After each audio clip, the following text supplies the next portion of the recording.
Assalamualaikum warahmatullahi wabarakatuh. Saya Syifa Rahmatul Aulia dari kelas yang 6 dengan UPM 10 12 11 11 40, mahasiswa Universitas Teknologi Digital. Saya di sini akan membahas mengenai pelatihan pengembangan SDM dan manajemen karir.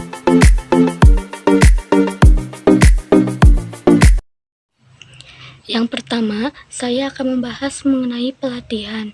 Pelatihan adalah suatu proses pendidikan jangka pendek dengan prosedur yang terorganisir dan sistematis, di mana personil non-manajerial mampu mengetahui dan pengetahuan umum, pengetahuan teknis untuk tujuan tertentu. Sedangkan pengembangan adalah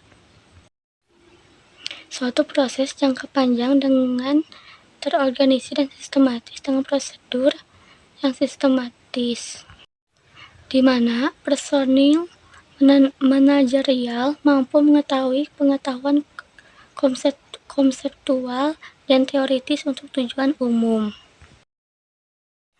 Adapun tujuan pelatihan pengembangan: meningkatkan produktivitas, mengurangi kecelakaan, meningkatkan stabilitas, dan mengurangi pengawasan. Dampak tidak ada pelaksanaan pelatihan: yang pertama, sering berbuat kesalahan. Yang kedua, standar kinerjanya tidak pernah tercapai. Tiga, pola pikir SDM yang sempit dan rendahnya rasa kepedulian. Selanjutnya, ada prinsip belajar dalam pelatihan. Pertama, praktik dan evaluasi. Kedua, umpan balik, materi pelatihan yang bermakna. Dan yang terakhir, pemberian contoh perilaku. Ada 4 metode pelatihan. Yang pertama, on the job training seperti diskusi dan ceramah. Yang kedua, simulasi. Yang ketiga, festival. Dan yang terakhir, studi kasus. Ada pula pelatihan ditinjau dari segi waktu pelaksanaannya. Pratugas, pelatihan dalam tugas, dan pelatihan pasca tugas. Jika Anda seorang manajer SDM di sebuah factory outlet, maka rancanglah sebuah pelatihan untuk supervisor pemasaran. Nama pelatihannya pelatihan supervisor pemasaran. Ada juga analisis kebutuhan, mengelola target, rencana kerja, dan organisasi. Ada pula tujuan pelatihan untuk membekali kemampuan dalam menciptakan lingkungan yang produktif.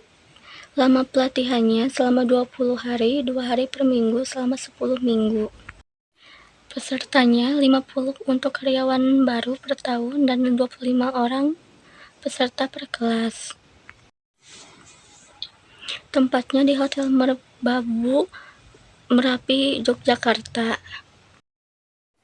Waktunya akan dimulai pada pukul 9 pagi sampai setengah 5 sore waktu Indonesia Barat, dan kelas akan dimulai pada minggu pertama pada bulan awal Januari sampai bulan Desember.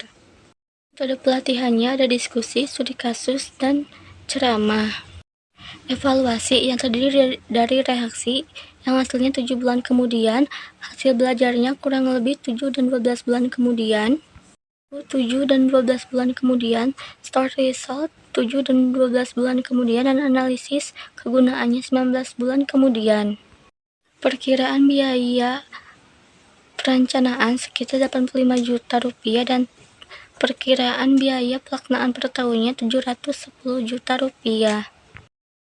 Untuk perkiraan biaya pelaksanaan per tahunnya digunakan untuk membooking hotel dan sisanya untuk memesan makanan. Selanjutnya, saya akan membahas mengenai perencanaan karir. Perencanaan karir adalah proses seseorang memilih tujuan karir dan jalur menuju karirnya tersebut. Melalui perencanaan karir, seseorang akan mengevaluasi kemampuan dan minatnya. mempertimbangkan peluang karir dan menetapkan tujuan karirnya, serta mengembangkan pengembangan yang praktis. Proses perencanaan karir ada dua, proses perencanaan karir individual dan organisasi. Keuntungan perencanaan karir: menurunkan pergantian pegawai, mendorong pertumbuhan kepribadian, mengungkap potensi karyawan dan mengurangi penimbunan. Selanjutnya ada penunjang karir, ada 3. Yang pertama, pendidikan karir, informasi karir, dan konseling karir. Jalur karir ada 4. Yang pertama, tradisional. Yang kedua, jaringan. Yang ketiga, terampilan lateral. Dan yang terakhir, yang keempat, ganda. Ada pula faktor-faktor yang memengaruhi manajemen karir. Yang pertama, hubungan pegawai dan organisasi. Yang kedua, personalitas pegawai. Dan yang ketiga, faktor eksternal. Yang keempat, politik internal organisasi. Yang kelima, penghargaan, sistem penghargaan. Yang keenam, jumlah pegawai. Metode perencanaan dan pengembangan karir. Pertama, sistem penilaian kerja. Yang kedua, lokakarya. Dan yang ketiga, RPP, rencana pembangunan pribadi. Soal yang pertama, Anda adalah pegawai dari perusahaan konveksi pakaian remaja.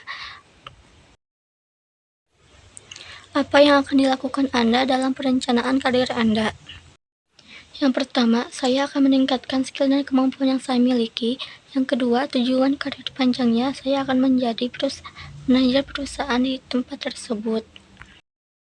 Yang ketiga, memiliki hubungan baik dengan karyawan senior. Dan yang terakhir, mengembangkan dunia fashion. Soal yang kedua, Anda adalah direktur SDM di perusahaan C. Perencanaan dan pengembangan karir apa saja yang akan dilakukan untuk karyawan Anda?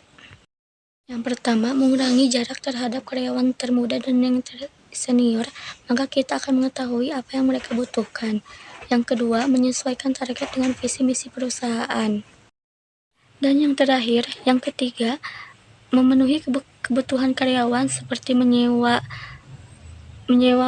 mentor dari perusahaan lain atau membiayai kursus online untuk memberikan pengalaman baru agar dapat mengembangkan diri mereka. Sekian yang dapat saya sampaikan, mudah-mudahan bermanfaat untuk kalian. Wassalamualaikum warahmatullahi wabarakatuh.